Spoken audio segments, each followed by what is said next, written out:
রূপাকে বাঁচাতে গিয়ে নিজে আহত হয়ে গেল রূপা। চলে এলাম তোমাদের মাঝে অনুরাগের ছোঁয়া ধারাবাহিকের আরো একটি আপডেট ভিডিও নিয়ে।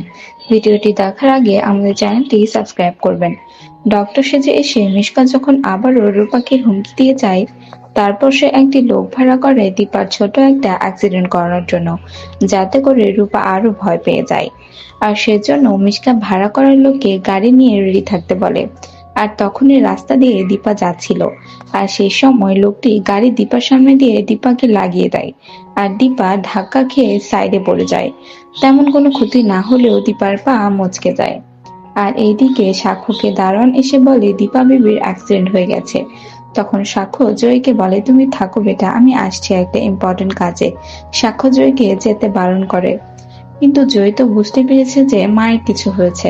সেজন্য জয় ছুটে চলে যেতে লাগে দীপার কাছে। আর সে সময় সে পড়ে যায় আর জয়ীর পা ছিলে যায়। তারপরে সে দীপার কাছে যায় আর দীপাকে গিয়ে বলে, মা তুমি ঠিক আছো? তোমার কিছু হয়নি তো? এরপরে দীপা যখন দেখে যে জয়ীর পা ছিলে গেছে, তখন সেখানে সে পানি দেয় আর নিজের শাড়ির আঁচল ছিঁড়ে পায়ে বেঁধে দেয়। এরপরে তারা সবাই বাড়ি চলে আসে। আর সেখানে মিশকা রূপাকে ফোন করে।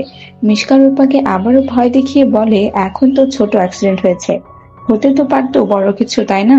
রূপা ভয় পেয়ে বলে, তেমন কিছু করো না, তুমি কিছু করো না প্লিজ, আমি তো কাউকে জানাইনি, তুমি মায়ের কোনো ক্ষতি করো না মিশকা।